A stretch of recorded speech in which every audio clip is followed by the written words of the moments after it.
नमस्कार, मी प्रियांका पाटील। आपण पाहत आहात राष्ट्रीय लोकराज्य न्यूज, निर्भीड बातम्यांचे व्यासपीठ। आज आपण दिवसभरामध्ये घडणाऱ्या घडामोडींवर नजर टाकूया। निधीची उपलब्धता करून दुष्काळी भागात जलक्रांती आणणार डॉक्टर विखे पाटील।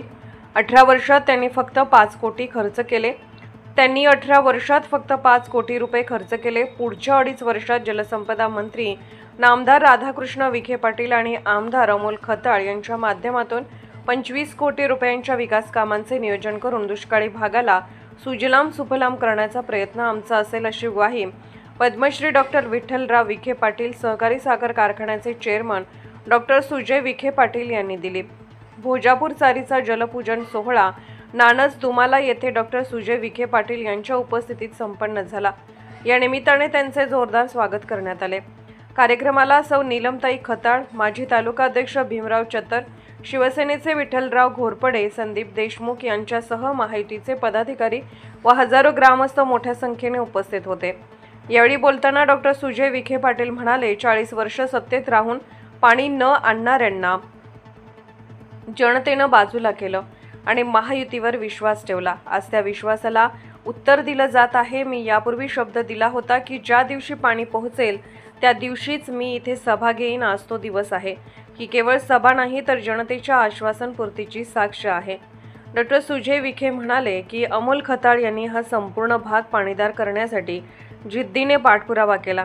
जलसंपदा मंत्री नामदार राधाकृष्ण विखे पाटील यांच्या माध्यमातून हा भाग आता जलसमृद्ध होतोय।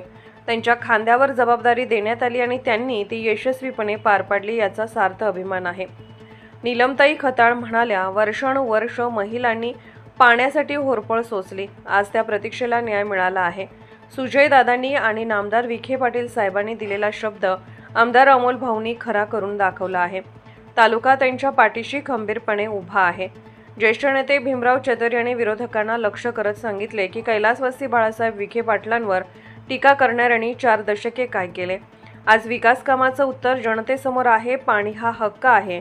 नामदार राधाकृष्ण विखे पाटील यांच्या माध्यमातून आले।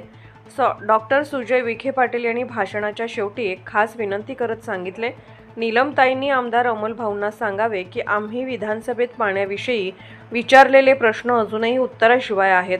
ती भाषणे घेऊन यशोधन कार्यालयात पोहोचवावीत, जेणेकरून आम्हाला त्याची उत्तरं मिळतील। ही जलक्रांती केवळ विकासाचे प्रतीक नाही तर सत्तांतरानंतर जनतेच्या अपेक्षांना मिळालेलं ठोस उत्तर आहे। महायुतीच्या नेतृत्वात संगमनेर तालुका जलस्वावलंबनाच्या दिशेने पुढे जात आहे।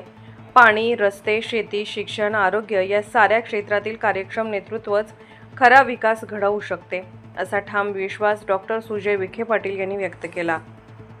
मी फक्त आज ट्रेलर दाखवायला आलोय। पुण्यामध्ये पिक्चर दाखवू शकत नाही। संध्याकाळी परत सभा घ्या, पूर्ण हिशोब या 40 वर्षाचा आपण मागून आम्ही पुढे 5 वर्षामध्ये काय करणार आहोत। अहो 18 वर्ष 5 कोटीचं काम व्हायला लागले। किती? अगदी बरोबर। केसरराव तुम्हाला तेच मांडायचं होतं। सुदैवाने तुम्ही ज्याच्याबरोबर बोललात तो डोक्याचा डॉक्टर असल्या कारणाने आपलं कुठं आलं चाललं। 18 वर्ष 5 कोटीचं काम व्हायला लागतं। ते कसं लागलं, काय लागलं, कोणत्या कालावधीमध्ये झालं ते भाषणात मी बोलणार। पण तुम्हाला सुजय विखे आज या व्यासपीठावर शब्द देतो, आमदार अमोल खताळ असेल आणि पालकमंत्री नामदार राधाकृष्ण विखे पाटील साहेब असतील, ज्या कामाला 18 वर्ष 5 कोटी खर्च करायला लागले, 2.5 वर्षामध्ये 25 कोटी रुपयाचं काम संपल्यानंतरच मतं मागायला येईल, हा शब्द तुम्हाला सुजय विखे देतो। आज आपला भाग। राष्ट्रीय लोकराज्य न्यूज नेटवर्क, संगमनेर। ताज्या बातम्यांसाठी आणि अपडेट्ससाठी राष्ट्रीय लोकराज्य न्यूज चॅनलला सबस्क्राईब करा, तसेच लाईक आणि शेअरही करा।